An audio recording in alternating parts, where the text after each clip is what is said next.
Hello दोस्तों, welcome back. ओम नमः शिवाय। तो आज मैं आप लोगों से एक इंपॉर्टेंट टॉपिक पे बात करूंगा जो कि है 11th हाउस के बारे में। देखिए 11th हाउस को लेके काफ़ी मिथ भी है, मिसकंसेप्शन भी है। उसको मैं एक सिंपल वे में आपको इस वीडियो में समझाने की कोशिश करूंगा। देखिए 11th हाउस को देखिए हम लाभ का हाउस यानी कि गेन्स का हाउस बोलते हैं। तो जब भी उसमें प्लैनेट्स होते हैं तो हमको ऐसा लगता है कि अगर अच्छे प्लैनेट्स होते हैं जैसे कि जुपिटर होता है, सैटर्न वेल प्लेस्ड होता है और वीनस होता है, बेसिकली राहु होता है क्योंकि वो एक्वेरियस साइन का को रूलर भी होता है। तो काफ़ी टाइम पे हमें ऐसा लगता है कि हाँ ये प्लैनेट्स है तो ये गुड रिजल्ट्स देंगे। बट जैसे जैसे हमारी ज़िंदगी आगे जाती है हम देखते हैं कि ऐसा कुछ हो नहीं रहा है ना, बस स्ट्रगल हो रहा है उसी प्लैनेट से रिलेटेड। तो आप सोचते हो कि ये क्या हो रहा है करके। फॉर एन एग्जाम्पल किसी का वीनस 11th हाउस में है तो हम बोलते हैं कि अरे इसको तो अच्छी वाइफ मिलेगी, इसको तो इसकी तो प्रॉपर टाइम पे शादी हो जाएगी। बट ऐसा होता नहीं है क्योंकि कंसल्टेशन में दिखता है ना ये चीज़ें कि लेट मैरिज हो रहा है। मतलब कि आपको याद होगा मैंने एक वीनस से रिलेटेड वीडियोस भी बनाया था, D1 Venus in D1 and Venus in D9। उसमें याद होगा आपको कि वहाँ पे जो वीनस था 11th हाउस में ही था, तुला राशि में ही था। बट उस पर्सन की शादी 40 की एज में होती है। तो क्या वहाँ पे वीनस ने 11th हाउस में एक अच्छा रिजल्ट दिया था? तो आप किस तरीके से इस चीज़ को 11th हाउस को समझोगे, वही मैं आपको समझाने की कोशिश करूँगा बेसिकली। तो देखिए 11th हाउस जो होता है ये देखिए हार्डशिप का हाउस होता है। ये जो हाउस है ना ये हमको सबसे ज़्यादा स्ट्रेस भी देता है। कोई चीज़ हमें चाहिए तो उसके लिए हमको कितना मेहनत करना पड़ता है। तो सबसे ज़्यादा हार्ड वर्किंग जो चीज़ होती है ना वो 11th हाउस होता है। 10वें घर से वो काम शुरू होता है जो 11th हाउस में हम गेंस की बात करते हैं। तो उसके लिए प्लैनेटरी अलाइनमेंट होना बहुत ज़रूरी है। ठीक है, वीनस आपके 11th हाउस में वो रिजल्ट्स देगा बट आपको बहुत घसने के बाद वो मिलेगा। उस पर रिपीटेडली आपको काम करना पड़ेगा। रिपीटेड जब काम करोगे तो वो बेस बन जाएगा, फिर आपको उसका फल मिलेगा। तो ऐसा नहीं है कि भाई वीनस हो गया तो मुझे फल मिल गया, जुपिटर हो गया तो मुझे फल मिल गया। आपको रिपीटेड मेहनत उस पर करनी पड़ेगी। अब जैसे वीनस है तो आपको काफ़ी अच्छी चीज़ें करनी पड़ेगी। आपका फ्रेंड सर्कल बढ़ाना पड़ेगा, आपका वर्क कल्चर ज़्यादा बढ़ाना पड़ेगा। फ्रेंड सर्कल मैंने शायद गलत बोल दिया, आपका सर्कल बड़ा होना चाहिए। वहाँ से लाभ आपको मिलेगा कैसे? आपके अच्छे आचरण से, आपका अच्छा आचरण से। मतलब कि आप एक किसी भी तरीके के प्रोफेशनल हो, ठीक है। फॉर एन एग्जांपल चलो आप एक एस्ट्रोलॉजर ही हो। एस्ट्रोलॉजर आपके 11th हाउस में, चलो वीनस बैठा, हम वीनस का ही डिस्कशन करते हैं। तो वहाँ बैठा हुआ है तो वहाँ पे हो क्या रहा है, आप कभी किसी को फ्री में कर दिया, किसी को आपने डिस्काउंटेड दे दिया चीज़ें। तो इससे क्या होगा, आपका एक गुडविल इमेज क्रिएट होगा जिस वजह से वो और आपके बारे में लोगों को बताएगा जो जिसने आपसे कंसल्ट किया है, जिसने आपसे कंसल्टेशन लिया हुआ है। तो आपका वाइड रेंज ऑफ, आप एक कह सकते हैं कि गुडविल इमेज बढ़ेगा। और जब गुडविल इमेज बनेगा वो रीपे होके ये वीनस के थ्रू आपको अच्छा फल देगा। जब भी वुमन के लिए अच्छा करोगे आपको अच्छा फल मिलेगा। जब भी आप एक तरीके के कह सकते हो कि किसी के काम आ गए लाइफ में, तो वो रिबाउंड होके एक दिन आपके लिए गुडविल करके आएगा, जो कि आपको उस वीनस से रिलेटेड लाभ, जो भी उस वीनस रिलेटेड जो भी आप लाभ चाहते हैं तो वो आपको दिखेगा। तो ऐसा नहीं है कि कोई प्लेनेट बैठ गया और आप सोच रहे आहा हाँ मज़ा आ गया करके। उससे रिलेटेड आपको ज़्यादा काम करना पड़ेगा। जुपिटर हो गया, आप जितना ज़्यादा अच्छी तरीके से सोसाइटी से कनेक्ट होने की कोशिश करो। क्योंकि देखो जुपिटर काफ़ी टाइम पे जब 11th हाउस में था पार्शियल होने की कोशिश करता है। मैं इसके लिए पार्शल हो जाऊंगा, उसके लिए पार्शल। ऑब्वियसली वो किस जोडियाक साइन में किससे कंजंक्टेड है वो भी डिटरमिन करता है बहुत सारी चीज़ें। बट जब जुपिटर फॉर होता है ना काफ़ी टाइम पे यही सारी चीज़ें करता है, वो पार्शल हो जाता है। फिर जब आप समझते हो कि नहीं मेरे को थोड़ा अपने आप को ब्रेक करना चाहिए, जैसे कि फॉर एन एग्जांपल देखो यूजुअली जो बॉसेस होते हैं, जो आप कह लीजिए कि मैन्युफैक्चरिंग में होते हैं, तो यूजुअली उनका आपको जुपिटर दिखेगा एरीज साइन में, स्कॉर्पियन साइन में, एक्वेरियस साइन में दिखेगा, 11th हाउस में दिखेगा। तो काफ़ी टाइम पे प्रॉपर टाइम पे वो आप कह सकते हो एक तरीके से प्रॉपर टाइम पे वो पगार नहीं देते, सैलरी नहीं देते। तो जब आप ये करोगे ना, आप जो प्रॉफिट चाहते थे वो कभी भी आपको मिलेगा नहीं। काफ़ी मेहनत और आप कह सकते हो ना कि आप इस चीज़ को जब तक अंडरस्टैंड नहीं करोगे, नहीं मुझे उसका हक दे देना चाहिए। क्योंकि जुपिटर का कभी कभी यही प्रॉब्लम होता है कि हक नहीं दे पाता, इस वजह से सैटर्न हमेशा क्वेश्चनिंग जुपिटर से करने लगता है। तो ये सारी चीज़ें आपको ध्यान रखनी चाहिए। क्योंकि जुपिटर जब 11th हाउस में होता है ना, आपको बहुत चीज़ें सही करनी पड़ेगी, लाइफ टाइम आपको सीखना पड़ेगा चीज़ों के बारे में। आपको as a life goes on अच्छे आप कह सकते हो कि फ्रेंड्स, अच्छे सबॉर्डिनेट्स आपके साथ बिल्डअप करने पड़ेंगे, जो कि इस जुपिटर से रिलेटेड आपको फ़ायदा पहुंचाने की कोशिश करेंगे। उस तरीके से आपको जुपिटर का फ़ायदा मिलेगा। एक सर्कल ऐसा जहाँ पे इंटेलेक्चुअल पीपल हो, जो लोग बहुत ज़्यादा आप बोलते हैं ना कि बस आपके साथ सिगरेट दारू के लिए बैठे हुए हैं, उनको आप छांटना शुरू करोगे, गुड पीपल आपके अराउंड लाओगे, एक पॉजिटिव एटमॉस्फेयर आपकी ज़िंदगी में लाओगे, तब आपका उन्नति वो जुपिटर आपको रिजल्ट देना शुरू करेगा। तो ये सब बातों का ध्यान रखना बहुत ज़रूरी है। ऐसा नहीं है कि बस आपने सोचा कि भाई जुपिटर 11th हाउस में है तो मेरे को आज नहीं तो कल गेन्स हो जाएंगे। तो ये सबसे गलत देखिए एक तरीके की आइडियोलॉजी है। ऑब्वियसली कोई भी देखो नया एस्ट्रोलॉजी में आता है उसको बोल देता है और वो फिर उस पर सोचता है हाँ ये सही है करके, बट ऐसा नहीं होता है काफ़ी टाइम पे। दूसरी चीज़ें देखिए, दूसरी चीज़ ये है कि फॉर एन एग्जांपल बात कर लेते हैं मरकुरी का। मरकुरी यहाँ पे क्या करता है कि मरकुरी की आदत होती है कि मैं सबसे कम्युनिकेशन करूँ, जल्दी से मैं गेन्स करूँ। ठीक है, यूजुअली जब भी मरकुरी 11th हाउस में रहेगा, मरकुरी अगर एक्टिव हो जाता है कुंडली में या फिर एसेंडेंट लॉर्ड ही बन जाता है, तो पर्सन छोटे से एज में मल्टीपल सोर्स ऑफ इनकम के खोज में निकल जाता है। उसे फास्ट वे में कुछ करना है। देखिए जो गेन्स होते हैं ना, जो मेगा गेन्स होते हैं, वेल्थ होता है ना, वो एक कंस्ट्रक्टिव आइडिया और एक कंस्ट्रक्टिव एक्ट के बाद ही आपको मिलता है। तो यूजुअली मैंने देखा है कि यहाँ पे मरकुरी काफ़ी टाइम पे अर्ली स्टेज ऑफ लाइफ में बहुत बैड परफॉर्म करता है, क्योंकि जल्दबाजी बहुत रहती है और जल्दबाजी में मिस्टेक्स पे मिस्टेक्स करते हुए ही जाते हो आप, और फिर आपको उसका खामियाजा भुगतना पड़ता है। फिर आपको लगता है कि यार क्या ये एस्ट्रोलॉजी क्या है यार, मरकुरी यहाँ पे होके वो अच्छा रिजल्ट नहीं दे रहा है। कंस्ट्रक्टिव वे में ही जाओ, फिर भी बहुत लोगों से जल्दी आप बहुत चीज़ें पा लोगे। But being Mercury in the 11th house जो पाया है ना लाइफ में, कभी भी खोने के चांसेस बने रहेंगे। तो इस बात का ध्यान रखना भी ज़रूरी है, क्योंकि मरकुरी ऐसा प्लैनेट है ना, वो हर जगह रह सकता है, हर जगह कॉम्प्लीमेंट करता है चीज़ों को, बट उसकी जो स्टे होती है ना वो भी सबसे कम होती है।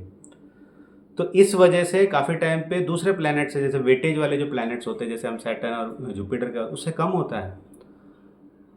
तो जिस दिन अगर मरकुरी से आपको कोई चीज़ जल्दी मिल भी गई ना, उसमें आपको उसे रिएक्टिव होकर आपको रोज़ काम करना पड़ेगा, नहीं तो छूट जाएगा।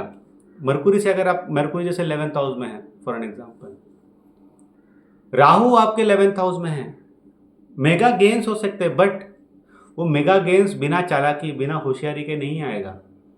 आप एक ऐसे पर्सन हो जिसका जुपिटर एक्सोल्टेड कुंडली में बैठा हो, या तो फिर बहुत आप एक सात्विक पर्सन हो और आपका राहु बैठ गया 11वें घर में, आप बोलोगे नहीं मैं सही पथ पे जाऊंगा, मैं कोई भी प्रमोशन नहीं करूंगा, मेरा प्रोडक्ट अच्छा है तो मैं इसको बेच के ये कभी ना कभी तो लोग इसको समझेंगे। नहीं, जब तक आप अपना खुद का प्रमोशन नहीं करोगे ना, आपका प्रमोशन नहीं होएगा।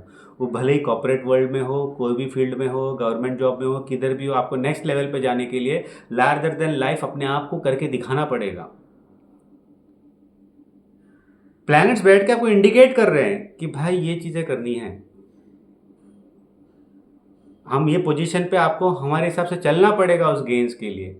बहुत लोग तो फिर देखिए कि और तरीके हैं राहु के, तो वो मैं आपको नहीं बोल सकता हूँ क्योंकि वो सही पथ नहीं है, वो सही राह नहीं है। बट हाँ, उससे भी आपको फ़ायदा होगा। बट जिसका भी राहु 11th हाउस में रहा है, मैंने देखा है कि वो बहुत ज़्यादा एन्जॉयमेंट उस राहु से ले लेते हैं, बट वो सडन वे में चला भी जाता है। खास करके वो अगर आपने एक गलत मीन से उसे कमाया हुआ होता है, वो जाता ही है। बहुत कुंडलियाँ मैंने देखी है, रिपीटेड कुंडलियाँ देखी है, और जब आप एक 40 लेट 40s 50s के पर्सन की कुंडली देखते हैं ना, तो वो अपनी पूरी स्टोरी बताते हैं, और वो प्लेसमेंट देखने पे ना अलग मज़ा आता है। वो एक टीचिंग हो जाता है, एक लर्निंग कर्व हो जाता है। तो इस वजह से आप हमेशा ध्यान रखिए कि जो प्लैनेट्स अगर उधर बैठे हैं ना, उसके हिसाब से आप काम लो।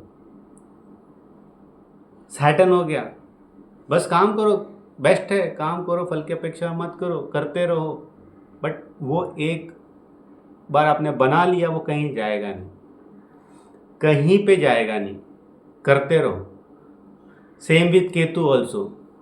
सैटर्न देखिए, सैटर्न आपको कैसे दे सकता है, आप जब एसोसिएशन बनाओगे सीनियर पीपल से, ओल्ड एज पीपल से, अगर आप कोई भी काम कर रहे हो, आपको ऊपर जाना है, उनसे अगर आप सलाह मशवरा करोगे ना, आपका काम होगा, आपको गेन्स होंगे वहाँ से। तो इस तरीके से आपको देखना चाहिए। दूसरी चीज़ है कि जैसे मैं केतु की बात कर रहा था, अगर केतु 11th हाउस में है, भूल जाओ कुछ कर रहे हो, बस करते रहो। जिस दिन डिज़ायर ज़्यादा आपने पाल लिए ना, वो डिज़ायर आपसे आपके पास आएगा ही नहीं, उतना ही दूर चला जाएगा आपसे। डिज़ायर करना बंद कर दो एकदम। कोई डिज़ायर पाल रखा है उसके बारे में रोज़ मत सोचो। जैसे मैनिफेस्टेशन रिवर्स में काम करता है केतु के साथ, ये हमेशा याद रखना कुंडली प्लेसमेंट में। जैसे मून हो गया, सी मून का बहुत सबसे टफ पोजीशन, बहुत लोग सोचते हैं 8th हाउस होता है या दुशांत हाउस होता है, बट मून का सबसे tough position 3rd and 11th house होता है। क्यों? क्योंकि ये बहुत एग्रेसिव हाउस होते हैं। यहाँ पे दिमाग है ना, यहाँ पे 11th एंड 3rd हाउस में, अभी 11th हाउस की बात करता हूँ, मून रेस्टलेस हो जाता है। वो हमेशा एक ड्राइव पे रहता है। अगर वो कुछ भी नहीं कर रहा हो ना, तो भी वो एक ड्राइव पे रहता है। यहाँ पे अगर मून कंजंक्ट रहे ना, तब ठीक है कि भाई जुपिटर के साथ कंजंक्ट है, राहु के साथ कंजंक्ट है, ताकि वो कुछ प्रोडक्टिव ही कर देगा, ना नेगेटिव ही वो प्रोडक्टिव कर देगा। बट मून का 11th हाउस में अकेला होना, it's a very dangerous. Person को एग्जैक्टली पता ही नहीं रहता कि वो कर तो रहा है चीज़ें, बट ये सही है कि नहीं है, बस मैं करता जा रहा हूँ काफ़ी टाइम पे। कहीं ना कहीं से जुपिटर उसका एस्पेक्ट कर लेना, या तो फिर 10वें घर में बैठ जाए क्लोज कंजंक्शन, तब तो ठीक है। जुपिटर 10th हाउस में बैठ जाए ठीक है, जुपिटर 12th हाउस में बैठ जाए फिर भी ठीक है। ये मून फिर भी थोड़ा रुका हुआ ठीक ठीक वो कर लेगा पर, बट मून जब अकेले में रहता है ना काफ़ी टाइम पे, अगर आपको पता नहीं है कि सही ड्राइव ऑफ लाइफ क्या है, किस चीज़ पे अपना ड्राइव लगाना है, किस चीज़ पे अपना गोल सेट करना है, ये मून जो है ना बहुत डेंजरस परफॉर्म करता है। ऑफ कोर्स जब आप किसी एक चीज़ में मन लगा देते हो, देखिए सिंपल सा है, मून जिसका भी 11th हाउस में है, जो मन करे ना ज़िंदगी में, जिस चीज़ से खुशी मिल रही है, वो भले ही बैठ के सोने का है, अगर वही कर लोगे ना, आप ज़्यादा अच्छा महसूस करोगे। और कोई गोल है तो उसी पे काम करना ही, वहाँ से आपको देखो, मून मून 11th हाउस में ऐसे धन देता है, वेल्थ रहता है।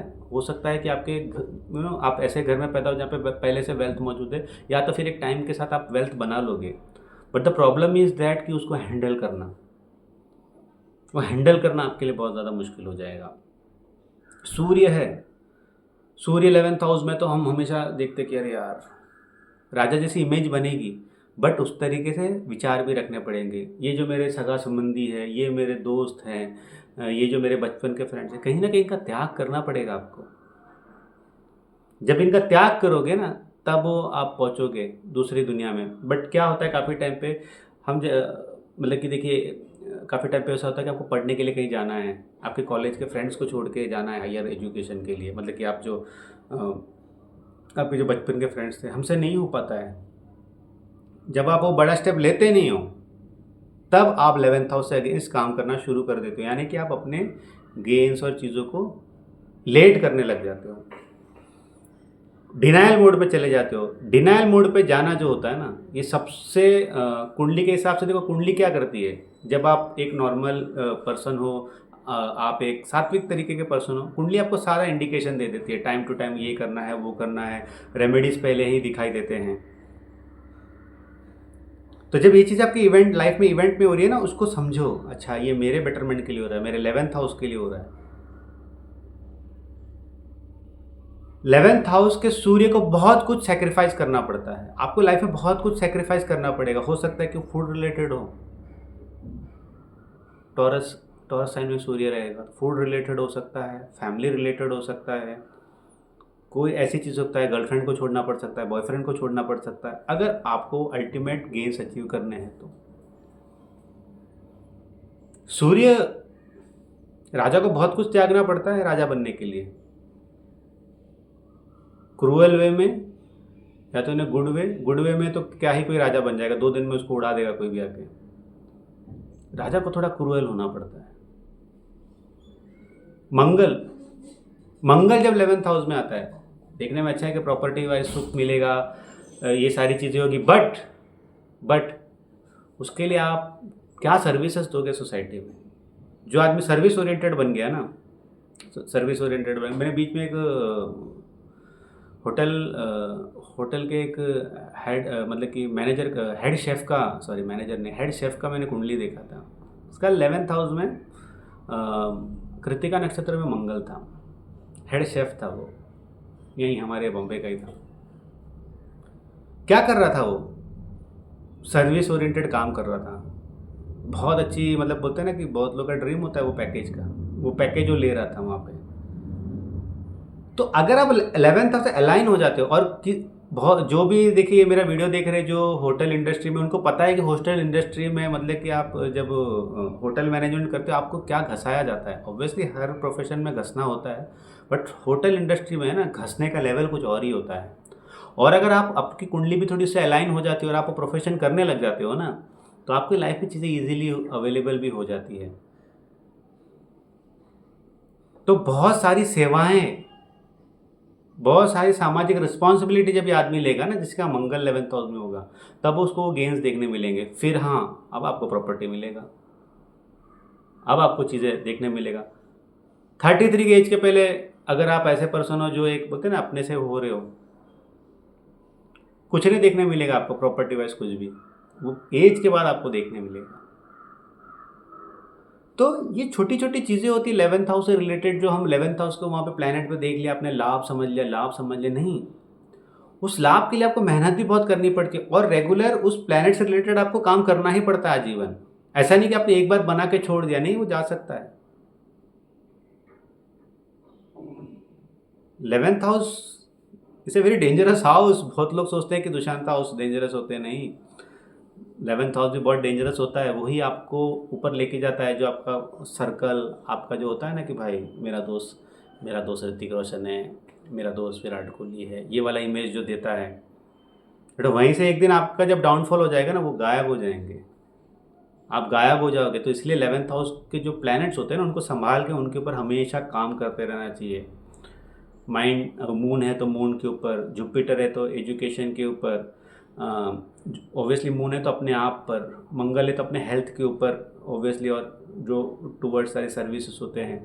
राहु होता है तो हमेशा रिसर्च वर्क में इन्वॉल्व रहना चाहिए। आप जो काम कर रहे हो, आप जो भी चीज़ें कर रहे हो, उसमें हमेशा इनपुट आपका होना चाहिए, हमेशा प्रोएक्टिव होना चाहिए। केतु होता है तो किसी भी चीज़ में मन नहीं लगाना चाहिए कि और ओवर एक्सपेक्टेशन नहीं रखना चाहिए। सन होगा तो हमेशा बिग डिसीजंस, पेनफुल डिसीजंस आपको लेना चाहिए। सैटर्न होगा तो रेगरस जो चीज़ें हैं उस पर काम करते ही रहो, करते ही रहो। दूसरा 10 घंटा कर रहा है, आप 15 घंटा करो, तब वो चीज़ें अवेलेबल हो गई। बस सैटर्न का जो 15 घंटा वाला काम है ना, दूसरों से अगर डबल भी करना पड़े, वो दूसरों से डबल क्या 100 गुना ज़्यादा आपको देगा भी, बस करते रहो। तो ये सब चीज़ों का ध्यान रखा करो आप लोग। तो ये एक शॉर्ट में एक ब्रीफ था कि 11th हाउस को समझने का तरीका और वो गेम कैसे आते हैं उसे समझने का तरीका। तो अगली वीडियो तक मुझे इजाज़त दीजिए। अच्छा लगा तो ज़रूर लाइक कीजिए इस वीडियो को और एंगेज रहिए वीडियो में। और देखिए काफ़ी लोग मुझे बोलते हैं कि मैं ठीक है, ये मैं कोई और वीडियो में स्टार्टिंग पॉइंट में बोलूँगा, क्योंकि यहाँ तक बहुत लोग नहीं पहुँचते, अपना सुन के वो चले जाते हैं। तो अगली वीडियो तक मुझे इजाज़त दीजिए, बाय।